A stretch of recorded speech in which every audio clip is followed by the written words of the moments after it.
दोस्तों नमस्कार। दोस्तों, इस देश को पीएम केयर की जरूरत है या जनता केयर की जरूरत है? इस संकट काल के दौर में कमोवेश इस देश को ऐसी स्थिति में नहीं बल्कि पूरी दुनिया को ऐसी परिस्थिति में एक वायरस ने लाकर खड़ा कर दिया है जहां लगता है कि एक समाजवाद है, संकट का वक्त है और यह संकट हर किसी के लिए है। लेकिन भारत के भीतर का संकट का समाजवाद अनूठा है। यह भी एक पिरामिड की तरह है और उस पिरामिड के टिप पर बैठे हुए लोग चुने हुए नुमाइंदे हैं, जिन्हें उसी जनता ने चुना है जिस जनता के सामने सबसे बड़ा संकट है और रास्ता उसे सूझ नहीं रहा है और आने वाले वक्त में यह संकट बढ़ जाएगा, इसका भी अंदेशा है। लेकिन निर्णय हमेशा टिप पर बैठा हुआ व्यक्ति अपने हिसाब से लेता है।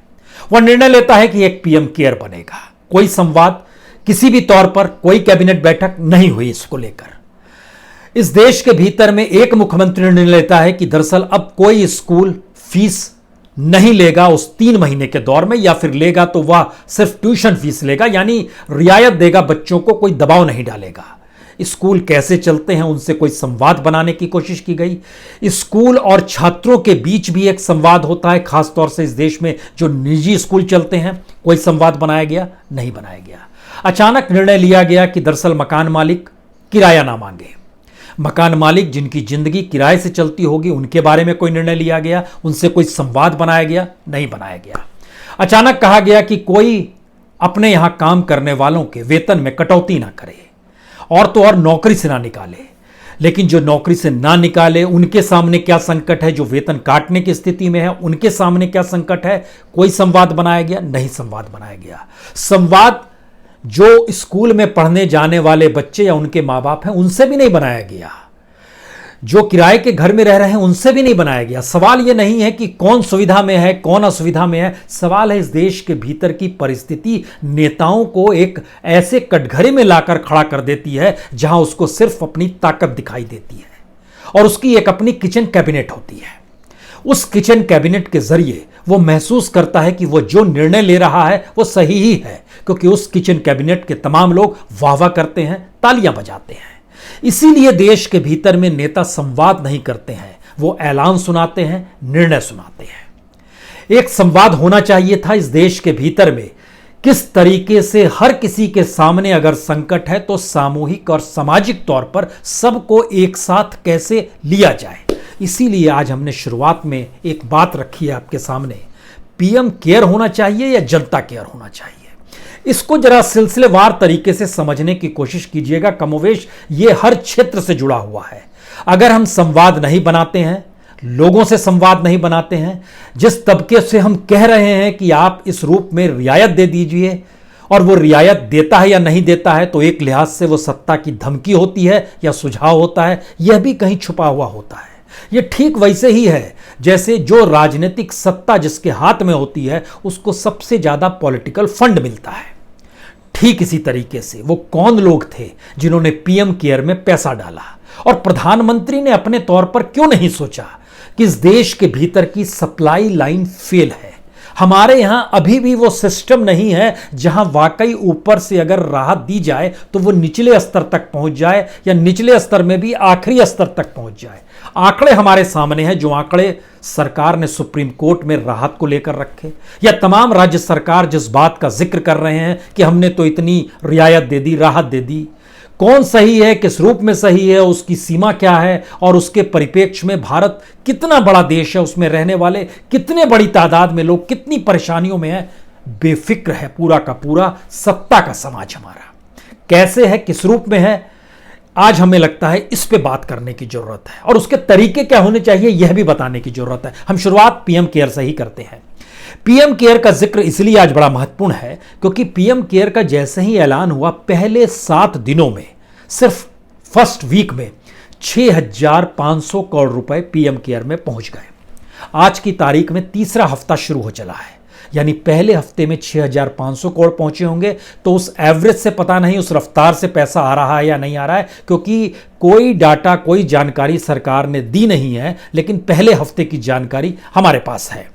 6,500 करोड़ पहुंचे। इसका मतलब यह है इस देश की जो सामाजिक आर्थिक स्थिति इस संकट काल के दौर में सरकार ने ही चिन्हित की और लोगों से जो संवाद हुआ, कुछ एनजीओ ने काम करना शुरू किया, कुछ सर्वे रिपोर्ट सामने आए, उसमें एक बात निकल कर आई। इस देश के 80 करोड़ लोगों को अगर 1,000 रुपए एक मुश्त मिल जाए तो वह रईस हो जाएगा।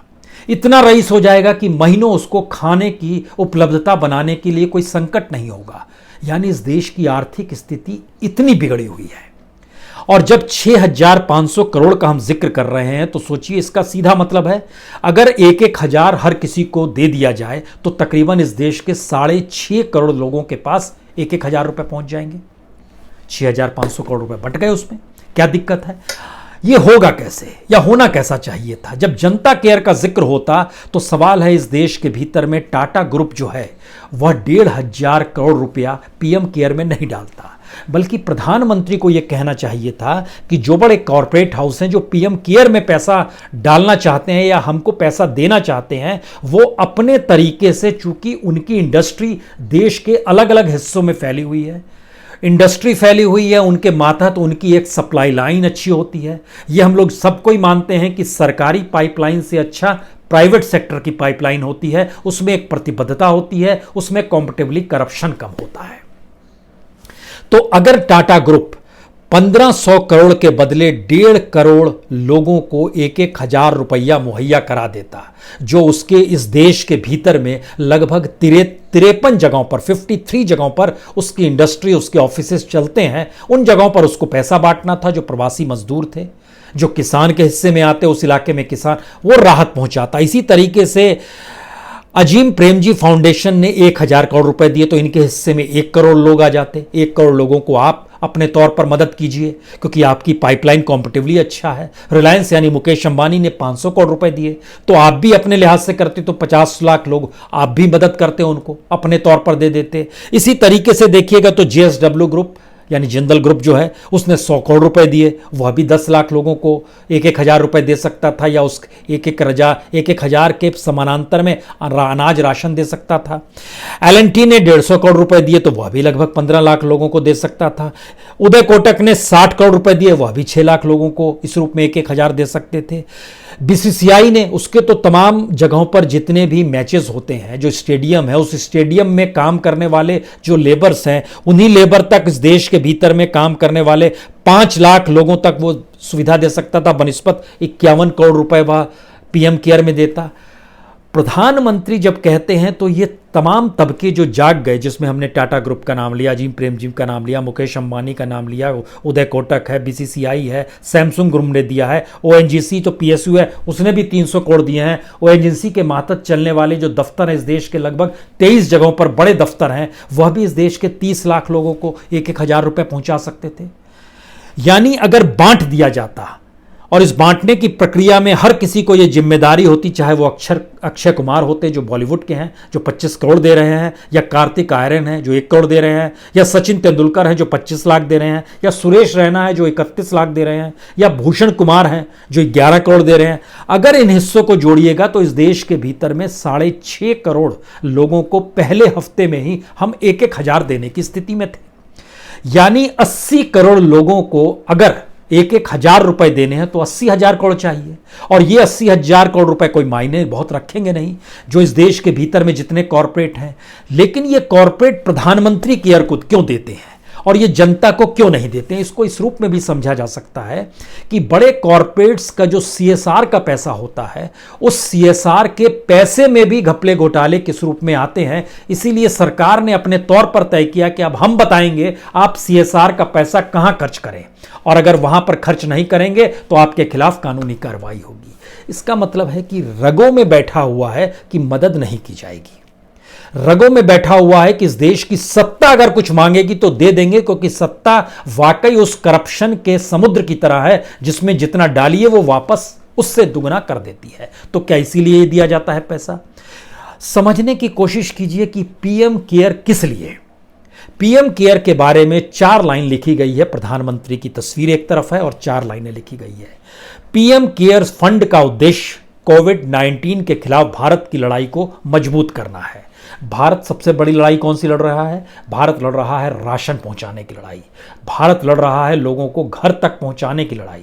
भारत लड़ रहा है किसी तरीके से सैनिटाइजर, मास्क, पीपीई या आइसोलेशन बेड की स्थिति आ जाए, यही लड़ाई लड़ रहा है।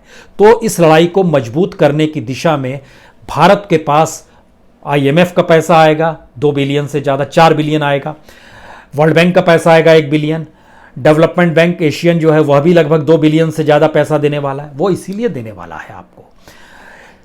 अगली लाइन है, इसमें गुणवत्तापूर्ण इलाज सुनिश्चित होगा, साथ ही यह कोरोना वायरस को खत्म करने के लिए रिसर्च को बढ़ावा देता है। समूची दुनिया में रिसर्च चल रही है और उस रिसर्च में अब बहुत सारा पैसा झोंका जा रहा है। WHO ने भी अपने तौर पर कर दिया है और फ्रांस, ब्रिटेन और अमेरिका, जो कि अब WHO को फंड रोकने की स्थिति में आ चुका है, वह भी अपने तौर पर रिसर्च कर रहा है। तो और जो वैक्सीन बनेगी पूरी दुनिया के लिए बनेगी। भारत अभी न्यूनतम की लड़ाई लड़ रहा है, तो क्या ये पैसा उस रिसर्च में जाएगा? उसके आगे लाइन लिखी हुई है, रिसर्च को बढ़ावा देने के लिए हर क्षेत्र के लोगों से पीएम केयर्स में सहयोग करने की अपील की गई है। आइए एकजुट होकर वर्तमान चुनौतियों का समाधान करें और भविष्य को सुरक्षित बनाएं। इसीलिए ये पीएम केयर फंड है। यानी इसमें जनता केयर नहीं है, इसमें रिसर्च है, इसमें हेल्थ सर्विस है और इसी दोनों के मद्देनजर ये पीएम केयर बनाया गया है, जो सरकार ने खुद बताया है कि इसका मकसद ये है। अब सवाल यह है कि अगर इस देश के भीतर की न्यूनतम लड़ाई लड़ने के दौरान भी आपके पास पाइपलाइन नहीं है और वो पाइपलाइन फेल्योर है, जो कि इंटरनेशनली माना गया है कि भारत की पाइपलाइन फेल्योर है, और इसके लिए हाल में एक एनजीओ ने एक सर्वे भी किया है। उस सर्वे के जरिए ये बात सामने आई। ये स्टैंडर्ड वर्कर्स एक्शन नेटवर्क है, एक सर्वे किया गया। इसने जो सर्वे किया, इसने बड़ी मेहनत की, कई शहरों में जाकर 11,000 से ज़्यादा मजदूरों से बातचीत की। उसमें कुछ चीज़ें सामने निकल कर आई। उसमें जानकारी मिली कि लगभग 72% के पास 2 दिन से ज़्यादा का अनाज रहता ही नहीं है।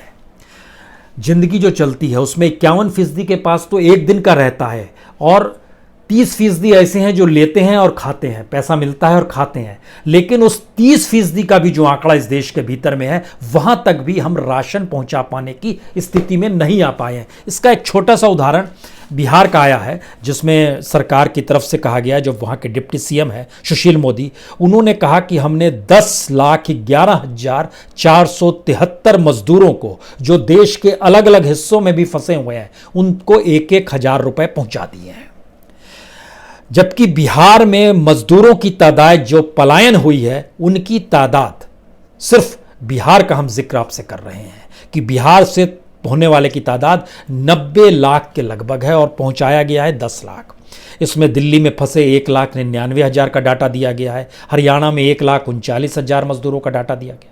महाराष्ट्र में 1,12,000 को डाटा दिया गया। गुजरात में 93,000 का डाटा दिया गया। उत्तर प्रदेश में बिहार के मजदूर फंसे हैं लगभग 81,000, उनका डाटा उन तक पहुंचा है। हर का जिक्र किया गया है, टोटल 10,11,000 का जिक्र है। सवाल है कि सारे बिहार, यूपी, मध्य प्रदेश, राजस्थान, पंजाब, इन सारे जगहों के अगर मजदूरों को मिला दीजिएगा और इन राज्य सरकारों ने जितना पैसा दिया है या पहुंचाने का दावा किया है, वह सिर्फ 12% बैठता है। यानी 88% मजदूरों के पास कुछ नहीं पहुंचा है, क्योंकि वह रजिस्टर्ड नहीं है। यह तुरंत का आंकड़ा है जो हमने आपको बताया।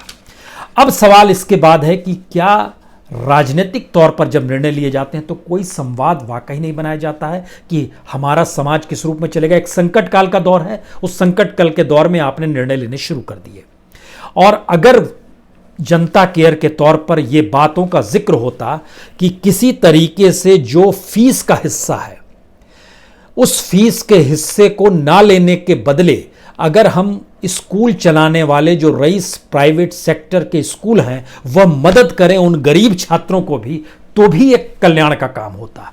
इसका मतलब है कि सरोकार कैसे बनाए जाते हैं और सबको साथ कैसे जोड़ा जाता है, इस देश में आज़ादी के बाद से किसी ने सीखा ही नहीं। महात्मा गांधी इस सरोकार को बनाते थे, लोगों को जोड़ते थे, और उस पूरे लोगों का दबाव अचानक झटके में ब्रिटिश गवर्नमेंट पे पड़ता था और पॉलिटिकल पार्टीज भी छोटी हो जाती थी, जनता बड़ी हो जाती थी। हम लोगों ने जनता को इतना छोटा कर दिया कि पॉलिटिकल पार्टीज उसके ऊपर है, लेकिन इस दौर में तो उस पॉलिटिकल पार्टी से भी निकलकर नेताओं का कद पॉलिटिकल पार्टी से भी बड़ा हो गया। तो जनता तो दब गई, जनता की तरफ कोई देखने वाला है नहीं, तो जनता केयर का जिक्र कैसे होगा। लेकिन सवाल इतना नहीं है, हम जब इस बात का जिक्र कर रहे हैं कि 1,000 रुपए भी अगर पहुंच जाते तो उसका मतलब क्या होता और किस रूप में होता, इसके लिए आपको एक चीज और जाननी होगी। ये चीज इसलिए जाननी चाहिए क्योंकि सरकार कितना देती है राशन दुकान के जरिए।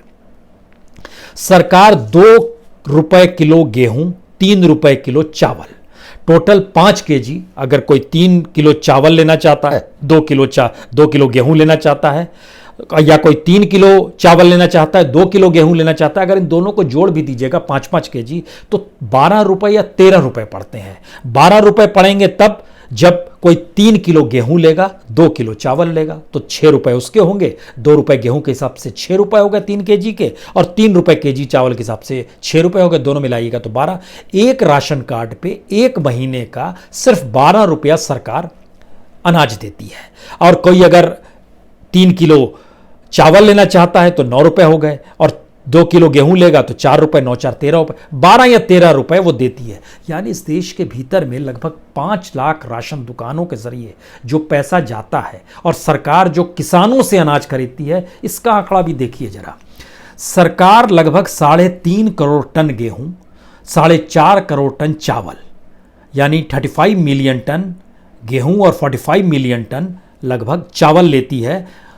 यह सब्सिडी के आधार पर राशन दुकानों को देती है, और यह न्यूनतम मिनिमम प्राइस एमएसपी पे किसानों से लेती है, जिससे इस देश के भीतर में किसानों को, 10 करोड़ किसानों को कुछ लाभ मिल सके। इसीलिए यह अनाज लिया जाता है, और इसके जरिए लगभग सरकार पर जो हर बोझ पड़ता है वो तकरीबन 1,40,000 करोड़ का बोझ पड़ता है, जो सरकार देती है इस देश में कि सब्सिडी पर चावल और गेहूं देती है। अब आप जोड़ना शुरू कीजिए कि 1,40,000 ये हमने जोड़ दिया, ठीक इसके समानांतर हमने जोड़ा कि तकरीबन 80,000 करोड़ रुपए चाहिए अगर 1,000 रुपए उस तक पहुंच जाते। वो तो हम जोड़ रहे थे कि जो पीएम केयर में पैसा आया है, अगर वो सीधे चला जाता तो अच्छा होता, लेकिन वो पैसा तो रिसर्च पे जाएगा, और पता नहीं हेल्थ सर्विस की कौन सी स्थिति मजबूत करने की दिशा में जाने वाले हैं, क्योंकि जिस देश में हेल्थ सर्विस का बजट ही 45,000 करोड़ हो, और दूसरी तरफ प्राइवेट सेक्टर 8 लाख करोड़ को अपने तौर पर मुनाफा कमा रहा हो हेल्थ सर्विस में, तो सोचिए किस स्थिति में आ गए हम लोग। लेकिन बहरहाल 1,40,000 करोड़ का सरकार पर बोझ पड़ता है इस गेहूं चावल राशन दुकान से बांटने के चक्कर में, सब्सिडी के तौर पर जो न्यूनतम आय पर, न्यूनतम एमएसपी पे वो लेती है किसानों से, और 80,000 करोड़ रुपए इसको भी जोड़ दीजिए, तो दोनों मिलाइएगा तो लगभग 2-2.25 लाख करोड़ होता है। लेकिन इसी 3 महीने के भीतर में सरकार ने एनपीए की उम्र भी बढ़ा दी, और उस एनपीए की उम्र में इस दौर में जो 1,70,000 करोड़ था वह कहीं दब गया। किसके लिए पैसा है, किसको पैसा दिया जा रहा है? ये पैसा जिनको रियायत दी गई है वही पैसा, जिन जिन लोगों को रियायत दी गई है वही पैसा पीएम केयर में डाल रहे हैं। पीएम केयर अपने तौर पर रिसर्च करेगा, जनता बीच में से गायब है। यह स्थिति इस देश के भीतर की है। और स्थिति जब हम पाइपलाइन का जिक्र करते हैं तो इसमें एक चीज और समझिए, सरकार ने ऐलान किया अनाज उठाइए, राशन दुकान में ले जाइए, लोगों को दीजिए। बड़ी छोटी सी पाइपलाइन है, सबसे छोटी पाइपलाइन। लेकिन हुआ क्या है, एफसीआई गोडाउन को कहा गया कि आपके जरिए राशन दुकान उठाएंगे और गरीबों को अनाज बांटेंगे, और तकरीबन 121 लाख मीट्रिक टन अनाज उठाना था। लेकिन आप जानकर हैरत में आ जाएंगे कि राशन दुकानों तक सिर्फ एफसीआई गोडाउन से अनाज उठाकर भी जो इस देश में पहुंचा है वह भी 121 लाख मीट्रिक टन के बदले सिर्फ 30 लाख मीट्रिक टन आज की तारीख तक में हुआ है। या आज की तारीख का मतलब है कि 16 की रात यानी 17 की सुबह तक का मान लीजिए, ये आंकड़ा है सरकार का। और इसमें आपको जानकर हैरत होगी, जो कुछ हम खास तौर से वैसे राज्य जो बेहद गरीबी स्थिति में आते हैं, उत्तर प्रदेश को उठाने थे 22,81,000 मीट्रिक टन, उसने राशन दुकानों तक पहुंचाया है सिर्फ 7,81,130 टन। बिहार को उठाना है 12,86,000 टन, उसने उठाया है 3,53,000 टन। उड़ीसा को उठाना था 4,85,000 टन, उसने उठाया है 26,585 टन। झारखंड को उठाना था 3,96,000 मीट्रिक टन उसने उठाया है 67,728 मीट्रिक टन। उत्तराखंड को 93,000 मीट्रिक टन उठाना था, वह उठा पाया है सिर्फ 25,000 मीट्रिक टन। यानी कोई भी किसी भी रूप में उठा नहीं पाया है। 16 तारीख की रात तक दिल्ली सरकार ने भी नहीं उठाया था, उसको लेना था 1,09,000 मीट्रिक टन, उसने तब तक नहीं उठाया था। वो गेहूं के बदले चावल चाह रही थी, उसका भी ऑर्गेनाइज कर दिया गया कि ठीक है आप चावल ले सकते हैं, लेकिन नहीं उठाया था।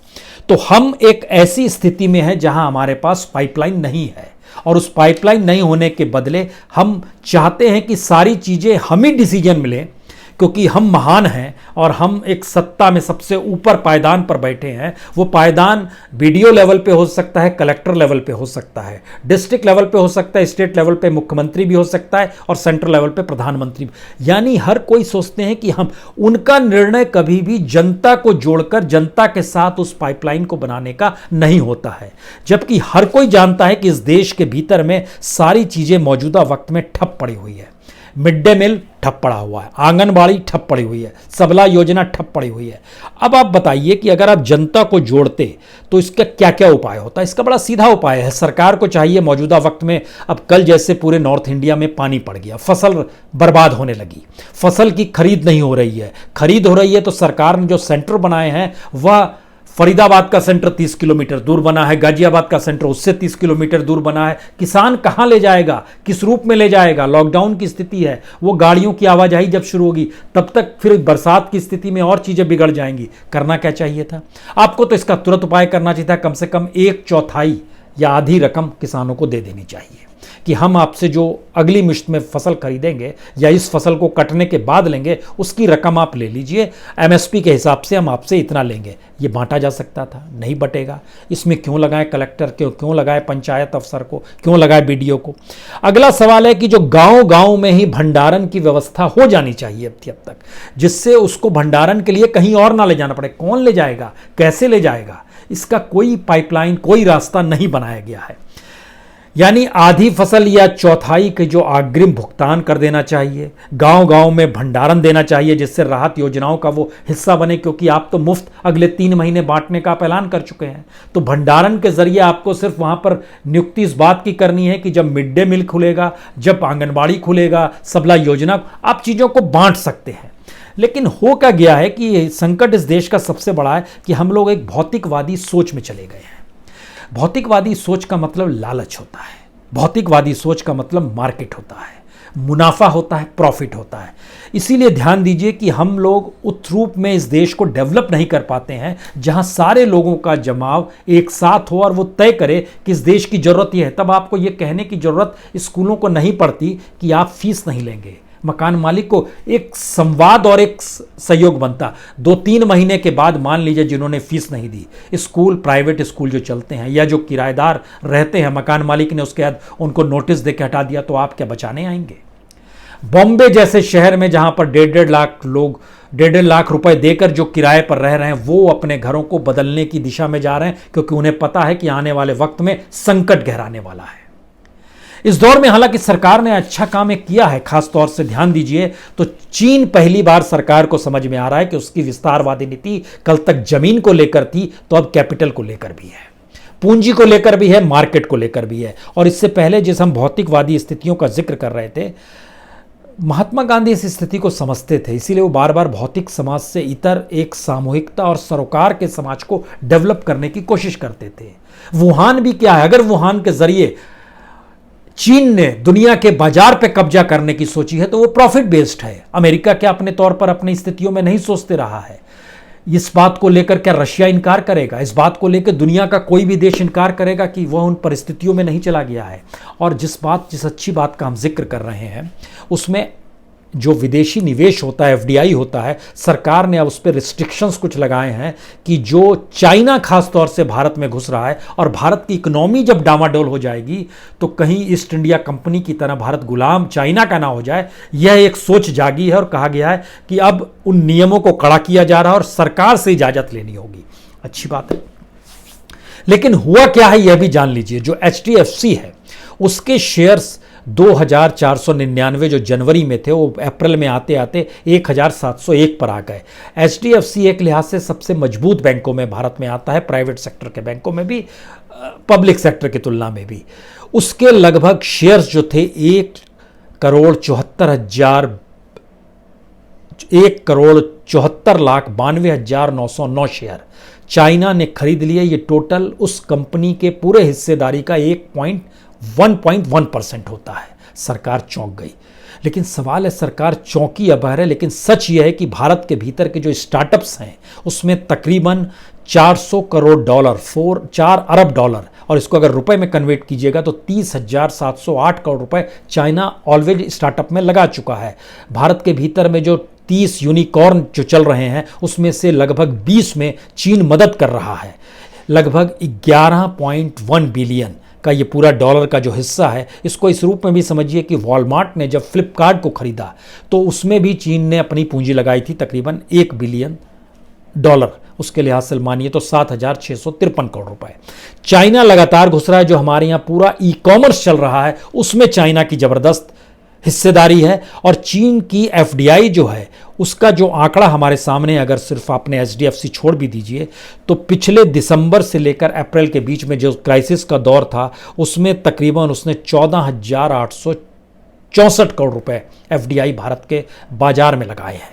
और उससे पहले के फाइनेंशियल ईयर में यानी अप्रैल से दिसंबर तक की स्थिति में आइएगा 2019 में तो तकरीबन 2,66,400 करोड़ रुपए वो लगा चुका है। इसका मतलब है 36.77 अरब डॉलर FDI में उसने अप्रैल से दिसंबर में लगाया, और दिसंबर से अप्रैल के बीच में 2.34 अरब डॉलर लगाया।